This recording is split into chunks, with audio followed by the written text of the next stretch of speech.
Hi everyone, just welcome to my second video of my journey through cancer. I'd just like to say, a massive thank you to everybody who's commented. I've received some lovely feedback from people, and for everyone who shared it and liked it. Really, really do appreciate it, and just helping with me with my goals in creating the awareness of the battle with cancer, and not just the cancer itself, but the sort of mental challenges that come along with that. So. Obviously, my voice is a little bit sore after the surgery yesterday, but I'll go through that sort of at the end of what appointments I went through and why. Okay, so obviously I did touch on the first video, but I'm going to go through what appointments and sort of what led to them appointments and sort of how I felt with regards to around that, just so if anybody that is going through this, just to what to expect from them really. Okay, so obviously at the end of May, I did get a lump on the side of my throat. I did leave this for, about 4 weeks because I didn't really know what it was. I thought it might be, a swollen gland or an infection among my lymph nodes or maybe even a spot. So I left it for a little bit. When it didn't go and it got a little bit bigger, I got an appointment from the doctors, and I went to the doctors on the 6th of July. The doctor had a look at it, and yeah, my body temperature was fine, everything was fine, so there was no sign of infection. So what she said is you need to get it checked out just to make sure there's nothing too sinister. So after that, obviously, I went away. I felt a bit like, hang on a second, it's not an infection, it's quite a hard lump. Yeah, and the anxiety that really kicked into me. So I got referred to go for a blood test and a chest x-ray. Now, I waited for about a week before I got my blood test done, and then I had to phone up to get my blood test results back. The blood test came back absolutely fine, there was no problems with it, and the chest x-ray came back fine as well, there was nothing on my lungs. I was referred to what's called an ENT department, which is an ear, nose and throat specialist in Warrington Hospital. And I got referred to them on the 23rd of July, so obviously 2.5 weeks on, which was quite a wait. And obviously, I was trying to find out, so Googling, and you hear all sort of horror stories and stuff. So when I got to the ENT, his body language wasn't great, which, reading in, obviously I've worked in sort of management roles throughout my life, and you get to read people's body language and stuff, and he was quite awkward with me, like avoided me asking him questions and stuff, which obviously didn't help with me, but he was just doing his job, absolutely no harm on that part. He just didn't want to tell me something because he wasn't sure either. So he referred me to get a biopsy done and an ultrasound and an MRI scan. Obviously at this time, this is probably where it got like really scary for me. Obviously the word biopsy you associate with cancer. So yeah, it hit me hard. This is where obviously I really started struggling. I didn't shout out about it, and I should have. I really should have. And my mental health did sort of take a little bit of a dip, which obviously I'll go through on later episodes. So I went for my biopsy. That's about. It was about the 8th of August I went for my biopsy, which again was quite a long wait. And I had my MRI scan. Now, when I went for the biopsy, they do an ultrasound. It's not a full-on biopsy. It was a fine needle aspiration. So what we did was we put the needle into the lump itself and we extracted it, and we did that twice. And the MRI scan, obviously we know what an MRI scan is, but the interesting thing about this one was I went in, and what we did was we put sellotape cod liver oil capsule to the side of my thing, so when it does show on the MRI, it gives you a better picture of the know exactly what we're looking at. So weeks went by, and I hadn't heard anything from the biopsy, which I didn't cope with very well, if I'm honest with you. At this time now, I'm struggling in work. I'm constantly thinking, not sleeping, not eating, and obviously I didn't shout out. Didn't ask for support, and it ultimately led to me leaving my job. The stress of that, really hit me hard, and I've always been in some form of leadership role, And at the time, you have people who rely on you to perform and rely on you to be mentally strong, and I just couldn't give it. So I ended up leaving my job because I felt like I was underperforming. So I should have spoke to them. I should have said, listen, I need some holidays, I need something, but I didn't. So if you didn't know anyone going through this, or you're going through it yourself, make sure you speak to your employer. Get that time off, get the support that you need. So then I got a phone call after my biopsy. Now this phone call actually came on the 1st of September. Now if you can imagine, I've had a biopsy sort of first week in August, and 3 weeks later I'm finding out about it, which wasn't good. Obviously NHS, it's not their fault really. COVID, budget restraints, we all understand, political views. It's not the point of the episode. And what they said to me was that it came back as cystic fluid. So they diagnosed me over the phone as having a branchial cleft cyst. Now this is a defect from birth, and normally it'll show in a younger life when you're a child, and it didn't make sense to me at 32 why it would show this.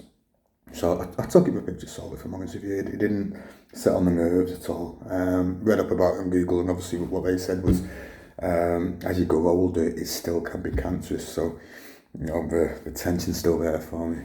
On the 7th of September, I went to the ENT department and I seen my doctor again.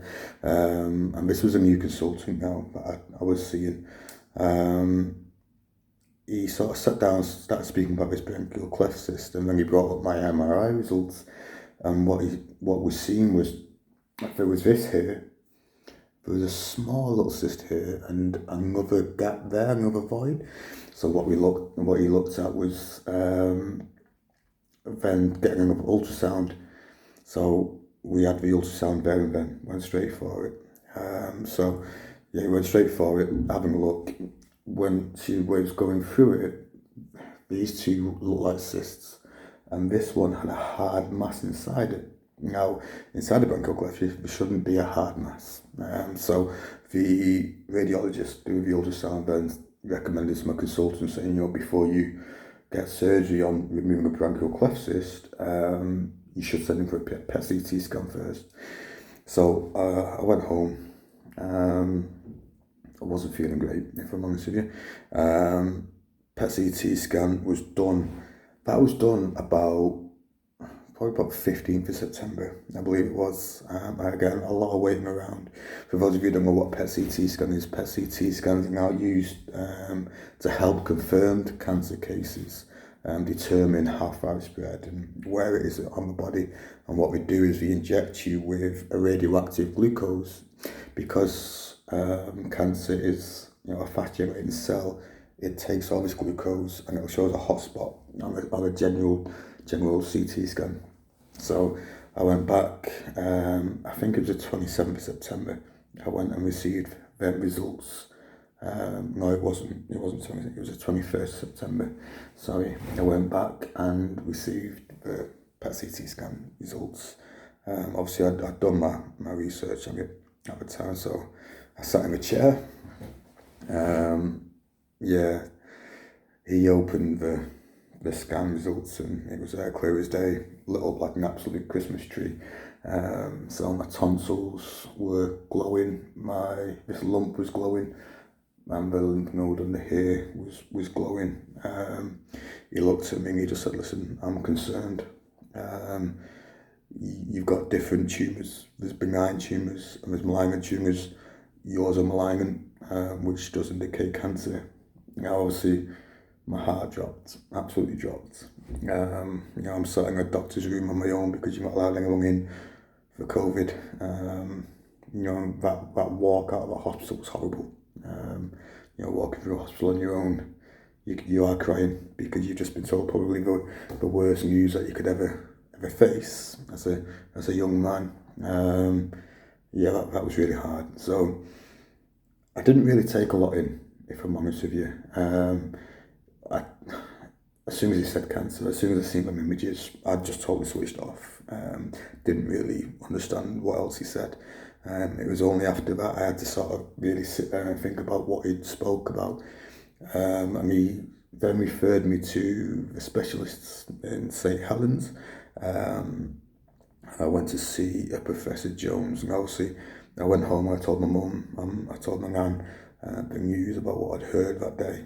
And then immediately at 5 to 5, my doctor that I've just been referred to now phones me and said he's just seen the email. He wants to get me in. I got in on Tuesday, the 29th of September. He opened it up and started talking to me about surgery and stuff like that. And what he said was he wants another biopsy because he thinks the first biopsy didn't get into this hard mass, and that's why we had that false diagnosis of a branchial cleft cyst. So I waited a little bit for that and I went up to Aintree Hospital for the other biopsy, and they took it from a lymph node that is behind this big ball, because they said it was too risky to go in that, just in case we get another false reading, because we can't get into the mass because it is surrounded by fluid. So they took it from a second lymph node. Unfortunately, that did come back as confirmed cancer as well. So yeah, quite a challenging time. After that, I went back to see the doctor, and then we discussed obviously surgery, what treatments I am, and then obviously yesterday I went for my first sort of surgery, which is a appendoscopy, where they've gone into the back of my throat. They've had a really good look around. They've took some samples from the bottom of my throat. They've took part of my tonsils out and a little bit off the back of my tongue as well, and hence the hoarse voice. Still a little bit of swelling in there. So this part now, this is the scariest part. This is the hardest part that I face, because this is where I'm going to find out what stage I'm at. This is where I'm going to find out how far it's spread, and what likely outcome treatment will do. So yeah, I get a good idea of a prognosis now. And yeah, I'm scared, absolutely. You know, I've gone through thinking, you know, it might be fine, but you never really know. So I should get these results back in a couple of days. And yeah, I am finding it hard, and this is where I do need obviously the support of my friends and my family. Obviously I've been going to see my mum, I've been going to see my nan, my friend came around today. Yeah, and it is important to support people, especially at this stage now.